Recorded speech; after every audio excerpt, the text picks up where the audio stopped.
Guys welcome back to another video.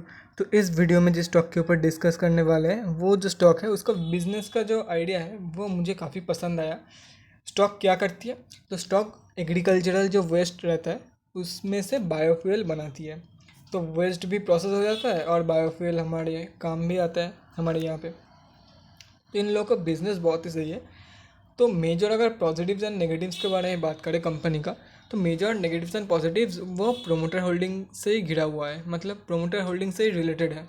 Major positive and negative वो कैसे, जब मैं फंडामेंटल एनालिसिस डिटेल में करूँगा तब मैं आप लोगों को दिखा दूंगा। उसके बाद अगर बात करें इसके अलावा अगर कुछ है, तो कंपनी अभी फ़िलहाल बुक वैल्यू से काफ़ी नीचे ट्रेड कर रही है, तो मैं कंपनी को अंडर वैल्यूड बोल सकता हूँ। तो चलिए पहले टेक्निकल्स दिखाता हूँ आप लोगों को स्विंग ट्रेडिंग के लिए, उसके बाद फंडामेंटल एनालिसिस करने के बाद मैं आप लोगों को बताऊंगा कि ये कंपनी लॉन्ग टर्म में कैसी है। तो चलिए पहले टेक्निकल्स देख लेता हूँ कंपनी का। तो अगर कंपनी के बारे में हम लोग बात करें तो आप लोग देख सकते हो कंपनी का नेम जियो इको प्रोडक्ट्स है। एनएससी का डेली चार्ट खुला हुआ है और इसमें ट्रेडिंग अभी पॉज है। क्यों पॉज है मैं आप लोगों को दिखाऊंगा बीएससी के वेबसाइट में जाके, क्योंकि एनएससी के वेबसाइट में वो मेंशन नहीं रहता है कि क्यों अभी ट्रेडिंग नहीं हो रही है कंपनी में। उसके बाद अगर बात करें कंपनी में, तो यहाँ पे 3 लेवल्स आप लोगों को देखने को मिल सकता है।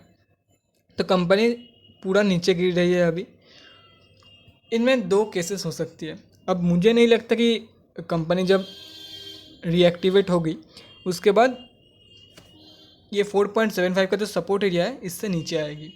मुझे लग रहा है ये जो 4.75 का जो सपोर्ट एरिया है यहाँ से सपोर्ट लेके ऊपर जाएगी, या तो फिर जहाँ पे अभी है वहीं से बाउंस बैक दिखा सकती है फॉर द टारगेट्स ऑफ 7.35। उसके बाद अगर बात करें for the targets of 10 rupees, 2 target निकल के आता है। तो आप लोगों को क्या करना है, जब इसमें ट्रेडिंग एक्टिवेट होगा फिर से तब आप लोग बाउंस बैक के बाद बाई करना। बाउंस बैक कन्फर्मेशन के बाद, क्या पता एक्टिवेट हो जाने के बाद, मतलब डीएक्टिवेट होने के बाद ये स्टॉक धड़ाधड़ नीचे गिरा, तो उस ट्रैप में नहीं फंसना है आप लोगों को। बाउंस बैक कन्फर्मेशन के बाद वॉल्यूम में भी देखना है वॉल्यूम कैसा है स्टॉक का। तो बाउंस बैक कन्फर्मेशन के बाद ही आप लोगों को एंटर करना है for the targets of 7.35 and 10 rupees. अगर आप लोग चाहते हो तो डायरेक्ट 10 रुपये के टारगेट के लिए होल्ड करके चल सकते हो, लेकिन मैं उसे रिकमेंड बिल्कुल भी नहीं करूँगा। चांसेस बहुत ही ज़्यादा कम रहेगी कि 10 रुपये की टारगेट ये कंपनी दिखा दे। मैक्सिमम चांसेस यही रहेगी कि 7.35 से ये फिर से नीचे लौट आए। हाँ, 2-3 बार 7.35 रेजिस्टेंस पेंट्रेट करने की कोशिश करने के बाद 7.35 रेजिस्टेंस को पेंट्रेट करने की कोशिश करने के बाद 4th टाइम या 5th टाइम ये 10 रुपये तक की टारगेट दिखा सकती है। लेकिन अभी तो फिलहाल एक ही बार इसने टच किया है, तो बहुत ही ज़्यादा कम चांसेस है कि ये 10 रुपये की टारगेट दिखा दे एक ही स्विंग में। बाकी आप लोगों के ऊपर है, मैंने स्विंग ट्रेडिंग्स के तीनों लेवल बता दिए। अगर आप लोग एक कंफर्म ट्रेड चाहते हो बाउंस बैक के बावजूद, अगर आप लोग मान लो कि आप लोगों को एंट्री करने में लेट हो गया, आप लोगों ने छोड़ दिया स्टॉक को, तो भी आप लोगों के लिए एक ट्रेड निकल के आता है। अगर 7.35 के ऊपर क्लोजिंग कर देता है, तो क्लोजिंग अगर 7.35 का जो रेजिस्टेंस है उसके ऊपर जब क्लोजिंग करेगा कंफर्मेशन के साथ कि हाँ एक अच्छा खासा green candle with volume daily candle के बेसिस पे 7.35 के ऊपर क्लोजिंग हो गया, तो आप लोग 10 रुपये के टारगेट के लिए बाय करके चल सकते हो। ये तभी करना अगर आप लोग ये नीचे वाला, क्योंकि देखो वो अपॉर्चुनिटी मिलने के चांसेस बहुत ही ज़्यादा कम है। क्या पता आप लोगों को बहुत ही ज़्यादा वेट करना पड़े स्टॉक में। इसलिए मैं बोल रहा हूँ ट्राई करना कि 4.75 और 7.35 के बीच में ही ट्रेड लेने की कोशिश करना जितना हो सके। अगर आप लोग के साथ मिस हो जाता है स्टॉक, तो जब 7.35 के ऊपर क्लोजिंग करेगा प्रॉपरली, तब 10 रुपये के लेवल के लिए बाई करके चल सकते हो। और एक काम कर सकते हो, जब 7.35 से रेजिस्टेंस खा के नीचे फिर से 4.75 की लेवल दिखाएगी, तब 4.75 के लेवल से बाउंस बैक के टाइम आप लोग बाई करके चल सकते हो फॉर द लेवल्स ऑफ 7.35। ये हो गया कंपनी में कैसे आप लोग स्विंग ट्रेड्स ले सकते हो। अब बात करते हैं कंपनी क्यों सस्पेंडेड है उसके बारे में।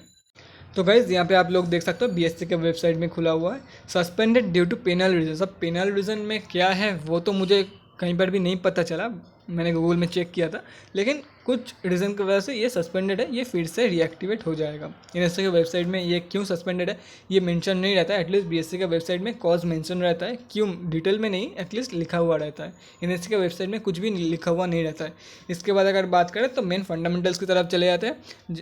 उसके बाद आप लोगों को दिखाऊंगा इसका मार्केट कैप, क्वार्टरली रिजल्ट, उसके साथ साथ बैलेंस शीट भी आप लोगों को दिखाऊंगा शेयर होल्डिंग पैटर्न के साथ, और बताऊंगा आप लोगों को क्या ये स्टॉक में आप लोग लॉन्ग टर्म में पैसा बना सकते हो या नहीं। तो चलिए फंडामेंटल्स देख लेते हैं कंपनी का। तो यहाँ पे आप लोग देख सकते हो कंपनी क्या करती है।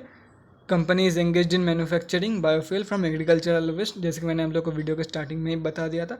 मार्केट कैप ऑलमोस्ट 15 करोड़ के आसपास का निकल के आ रहा है। ROC 4.95%, ऑलमोस्ट 5% आप लोग पकड़ के चल सकते हो। बुक वैल्यू से काफ़ी सस्ते में ट्रेड कर रही है और ROE नेगेटिव में जा चुका है। डिविडेंड 1 रुपये का भी नहीं देती है और फेस वैल्यू 10 रुपये का। एक साल में अच्छी खासी रिटर्न देके जा रही है, लेकिन फिलहाल it's trading around its 52 week low compare to the 52 week high.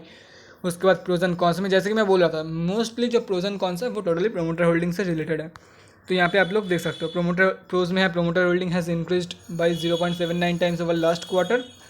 उसके बाद अगर कॉन्स की तरफ बात करें तो promoter holding low and promoter holding has decreased over last 3 years of -26.88%। तो जैसे कि मैंने बोला था, जो मेजर प्रोज एंड कॉन्स है वो प्रोमोटर होल्डिंग से रिलेटेड है, इसका ये मतलब निकल के आता है। तो यहाँ पे आप लोग देख सकते हो बुक वैल्यू से सस्ते में ट्रेड करे 0.22 टाइम्स इट्स बुक वैल्यू। उसके बाद company has low interest coverage ratio, company has high डेप्टेड डेज ऑफ 353.28 डेज। उसके बाद क्वार्टरली रिजल्ट की तरफ बात करें तो क्वार्टरली रिजल्ट में आप लोग देख सकते हो दिसंबर 2020 के बाद कोई भी रिजल्ट आउट नहीं हो चुका। तो दिसंबर 2020 का अगर रिजल्ट देखते हैं तो कंपनी ओवरऑल प्रॉफिटेबल है। बीच में सिर्फ एक ही मार्च 2020 में लॉस दिया था, लेकिन उसके बाद कंपनी प्रॉफिटेबल है। यहाँ पे आप लोग देख सकते हो करंट TTM मतलब मार्च 2021 का भी दिखा रही है। कंपनी लॉस दिया है करंट TTM में बाई 16 करोड़। पहले ये कंपनी प्रॉफिटेबल थी, लेकिन अभी ये कंपनी लॉस मेकिंग बन चुकी है, ऐसा मुझे लगता है। ये ज़रूरी नहीं है, लेकिन ऐसा मुझे लगता है।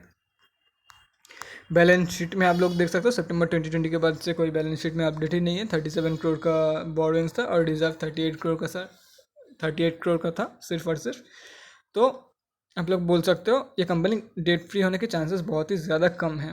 कंपनी पहले मार्च 2021 का निकलने दो, उसके बाद कोई डिसीजन हम लोग ले सकते हैं, क्योंकि सितंबर के बाद ऑलमोस्ट ये भी सितंबर 2021 है, मतलब एक साल से कोई हलचल ही नहीं है कंपनी में। कैश फ्लोज की तरफ बात करें, कैश फ्लोज नेगेटिव में जा चुका है। मार्च 20 तो कब का चला गया, 2021 का भी इंतज़ार है। उसके बाद अगर बात करें तो यहाँ पे आप लोग देख सकते हो जो प्रोमोटर होल्डिंग है वो इंक्रीज़ हुआ था, और वो भी दिसंबर का किस्सा है।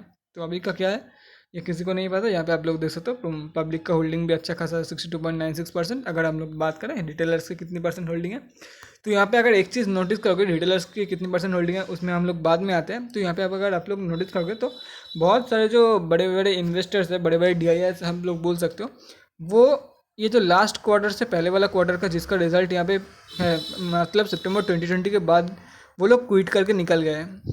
यहाँ पे आप लोग देख सकते हो 3 जन ऐसा मिला कि वो लोग क्विट करके निकल गए। तो शायद उन लोगों को पता होगा। तो अगर अभी के बारे में कैलकुलेट करें तो ऑलमोस्ट आप लोगों को 59.79% निकल के आता है जो रिटेलर्स का होल्डिंग है, मतलब हम आप जैसे लोगों का होल्डिंग। तो गाइज बाकी आप लोगों के ऊपर है। लॉन्ग टर्म में तो स्टॉक मुझे बिलो एवरेज लग रही है, ऑलमोस्ट 3/10 दूंगा लॉन्ग टर्म में, कि लॉन्ग टर्म में शायद ही ये कंपनी खुद कर सकती है। अगर कर भी सकती है तो अगर मैनेजमेंट सुधर जाती है कंपनी का तो आराम से कर सकते हैं। ये सब अगर आखिर में क्यों हो रहा है ये भी नहीं पता मुझे, ये मैं जेन्युइनली बोल रहा हूँ, और किसको पता है तो कमेंट सेक्शन में बताना। देखो गाइस, मैं मेरे पास एक्सपीरियंस है, इसका मतलब ये नहीं मुझे सब चीज़ पता होगा। मैं भी गूगल ही फॉलो करता हूँ, मैं कोई इनसाइडर ट्रेडिंग नहीं करता हूँ। तो गूगल में कुछ नहीं मिला मुझे, और इतना ज़्यादा क्या बोलूँ, इतना ज़्यादा मतलब डिटेल में जाने की मेरे पास टाइम भी नहीं था, क्योंकि देखो गाइस मैं स्विंग ट्रेडर हूँ, मुझे फंडामेंटल्स इतने ज़्यादा, मतलब मैं अगर लॉन्ग टर्म में इन्वेस्ट भी करता हूँ तो अच्छे खासे फंडामेंटल्स वाला स्टॉक में ही करता हूँ। ऐसा अगर स्टॉक होता तो मैं बिल्कुल भी नहीं करता, इसलिए मैंने इतना डिटेल में जाने के बारे में सोचा भी नहीं कि हाँ इतने एकदम डिटेल में हर एक आर्टिकल खोल के पढ़ना चाहिए कि ये कंपनी में क्यों हुआ है।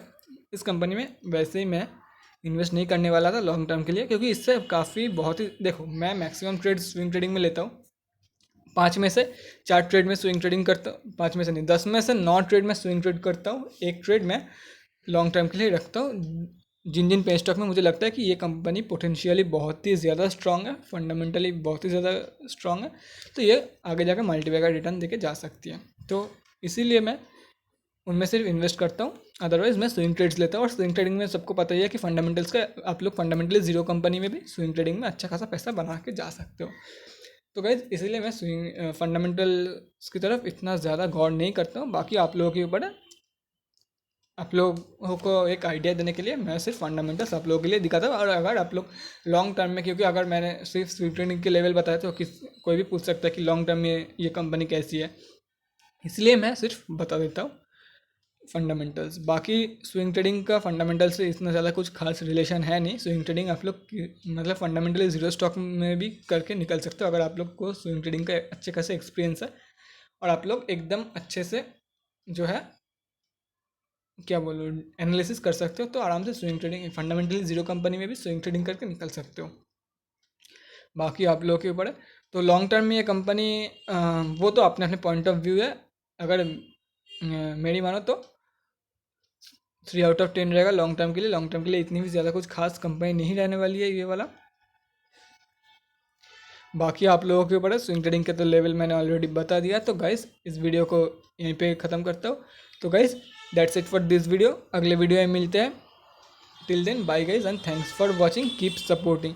अगर आप लोगों को कोई भी डाउट है, कोई भी क्वेरी है स्टॉक मार्केट से रिलेटेड, तो कमेंट सेक्शन में मुझे कमेंट करके बता सकते हो, या तो फिर इंस्टाग्राम का लिंक डिस्क्रिप्शन बॉक्स में आप लोगों को मिल जाएगा, मुझे जाके वहाँ पे डीएम कर सकते हो फॉर 1-on-1 कन्वर्सेशन। या तो फिर अगर आप लोगों को अच्छे से कोई भी चीज़ समझनी है तो जाके मुझे डीएम कर सकते हो आईजी में। And thank you guys, bye bye.